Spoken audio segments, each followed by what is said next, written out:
O milagre de Nossa Senhora do Rosário nos Guararapes. Noite de 18 de abril de 1648. No sopé das colinas, o amálgama confuso de brancos, negros e índios mal armados e famintos, que os brasileiros intitulavam seu exército, dormia, espalhado pelo solo. No alto, bem próximo da palmeira da coruja, um sentinela solitário velava. O sentinela velava e cismava. Pela 100ª vez cravou os olhos na escuridão e pela 100ª vez viu a mesma coisa. Ao sul, o acampamento brasileiro. A leste, o mangue que se estendia até o mar. E ali, bem ao seu lado, entre a colina e o mangue, a estrada onde pela manhã o poderoso exército holandês teria de passar. O exército holandês, 5.200 soldados profissionais bem nutridos e bem treinados, com boas armas e artilharia, com capacetes e couraças, carregando 60 bandeiras e comandados por um general que havia jurado aniquilar definitivamente toda a veleidade de reação ao domínio dos estados do Brasil. E para enfrentar essa força, todo o exército brasileiro, éramos 1.200 homens que o sentinela havia dormindo na colina. A seus pés, índios armados de flechas e tacapes, negros com lanças e facões, e brancos com velhas armas de caça, todos sem comida e sem artilharia. E o sentinela, abanando a cabeça, refletia: era pouco, era muito pouco. Dias Vidal, o sentinela, cismava. Não que ele estivesse com medo. Estando no combate aos hereges da Holanda há mais de 12 anos, não seria agora que o medo iria saltar. Mas há coisas como o desânimo que são piores que o medo. E Dias Vidal, naquela noite, ao considerar o poder e o falto dos hereges e a enorme fraqueza dos homens que defendiam a verdade, era um homem profundamente desanimado. Dias Vidal cismava. De que adiantaria lutar na manhã seguinte, com tamanha disparidade de forças? Não era quase certo que seriam derrotados?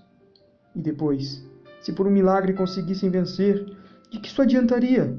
Pois não era certo que a Holanda possuía a armada mais poderosa do mundo, e que poderia continuamente enviar mais armas, mais soldados e mais canhões? E que auxílios brasileiros poderiam esperar de Portugal, envolvido por todas as complicações de uma guerra dinástica e sem dinheiro para fazer nada? E não eram verdadeiras as notícias que corriam, segundo as quais o rei de Portugal, cansado de guerras, já havia entregado o norte do Brasil para a Holanda de maneira oficial e definitiva? Se os grandes lá na Europa já haviam se decidido pela capitulação, de que adiantaria lutar? Não seria mais prudente aceitar a vida tranquila e folgada que os holandeses prometiam aos brasileiros que cessassem de resistir? É verdade que eles não costumavam cumprir essa promessa e que no dia anterior mesmo haviam degolado a 40 católicos. Mas quem sabe se dessa vez não seria diferente? De qualquer forma, cessando a resistência, sempre haveria uma chance. Que chances haveria em continuar essa luta suicida? Todos esses pensamentos agitavam a mente de Dias Vidal, enquanto cabisbaixo, e fuzil no ombro, ele de um lado para o outro caminhava no meio da noite. E que noite propícia para os pensamentos sombrios! Agora já não chovia, mas havia poças sujas e lama por toda parte.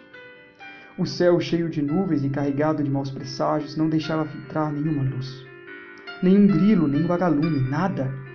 Depois do piar da coruja só restou o mais completo silêncio. Um silêncio úmido, angustiante e opressivo, que parecia convidar ao desânimo, ao desespero, à fuga. Vou-me embora, pensou Dias Vidal. Não há lógica em ficar aqui e se deixar matar como um verme, sem motivo algum. Vou aproveitar agora que todos dormem. Vou fugir. Vou... Um leve tilindar interrompeu bruscamente os seus pensamentos e o fez estacar, paralisado.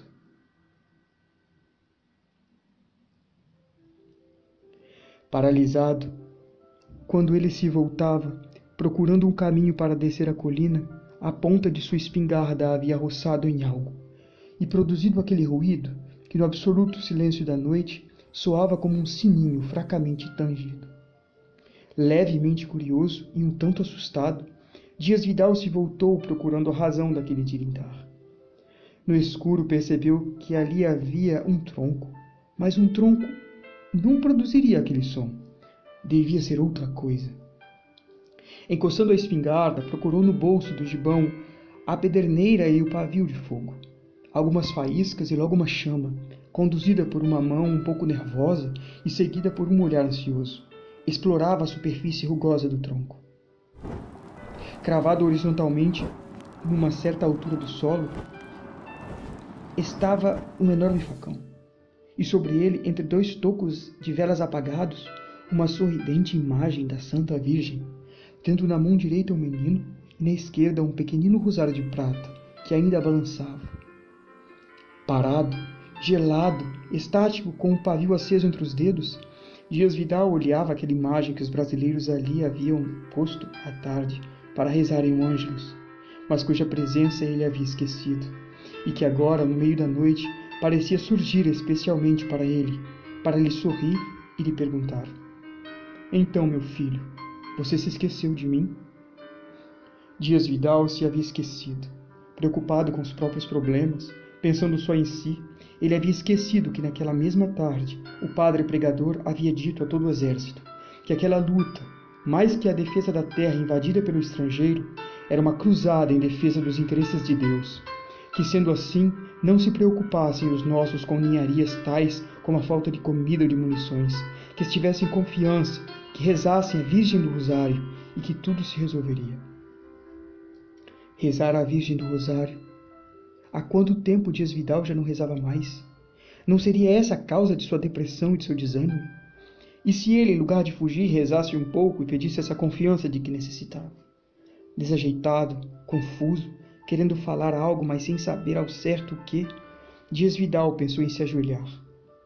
Mas antes levantou o pavio e acendeu as 2 velas que ladeavam a imagem.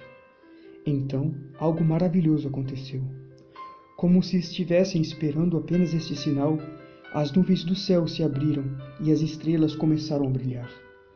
Primeiro uma, depois outra, em rápida sucessão, e o céu se foi semeando de luzes sob o olhar e o encanto e comovido de um sentinela ajoelhado aos pés de um oratório. Finalmente, quando se poderia supor que a maravilha era tão grande que nada mais a faria aumentar, uma última nuvem se retirou e descobriu, lá no céu, as 5 chagas luminosas da constelação da cruz.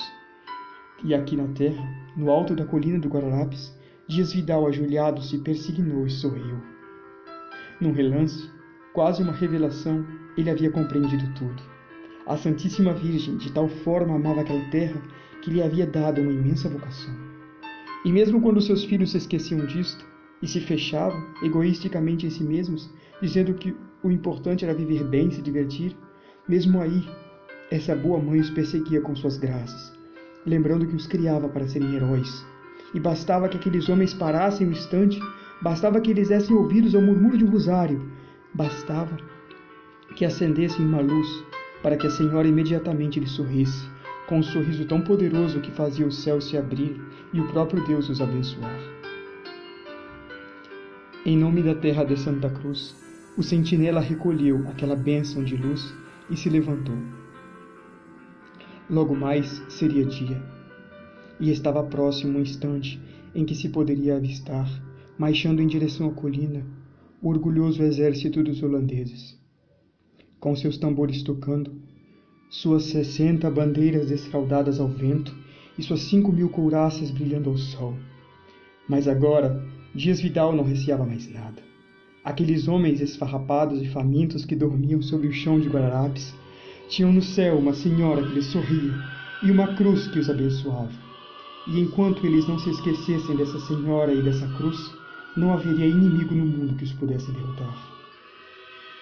Como se sabe, naquele dia, os holandeses foram fragorosamente derrotados pelo pequeno exército de brasileiros. Um historiador protestante conta que, segundo o depoimento dos próprios soldados holandeses, durante a batalha apareceu no céu brasileiro uma senhora luminosa que estimulava os católicos e lhes dava ânimo para lutar. Católicos, salve Maria! É hora de combate. Em 1917, Nossa Senhora aparece no céu de Fátima para Jacinta, Francisco e Lúcia. Ela vem ao mundo para nos salvar. Ela vem ao mundo para nos alertar de um grande perigo que corríamos. Uma nova cruzada foi lançada neste mês de março. O que nós pedimos? a graça de ver o Santo Padre e os bispos do mundo inteiro, abandonando o modernismo reinante, retornem à tradição católica e consagrem a Rússia ao coração imaculado de Nossa Senhora. É a nossa cruzada, é a nossa vez de combater. Imploremos a Rainha do Santíssimo Rosário que salve o Brasil e o mundo inteiro das grandes crises que o ameaçam, da grande crise de fé que ameaça milhares de almas a tombar no inferno. Escolha, um dia na semana ou vários dias na semana, escolha uma hora e reze o rosário, os 15 mistérios. Escreva-nos fatimaurgente@gmail.com. Nosso objetivo é fazer o rosário ser rezado às 24 horas do dia. Escreva-nos, escolha um turno. Essa cruzada é nossa. Salve Maria.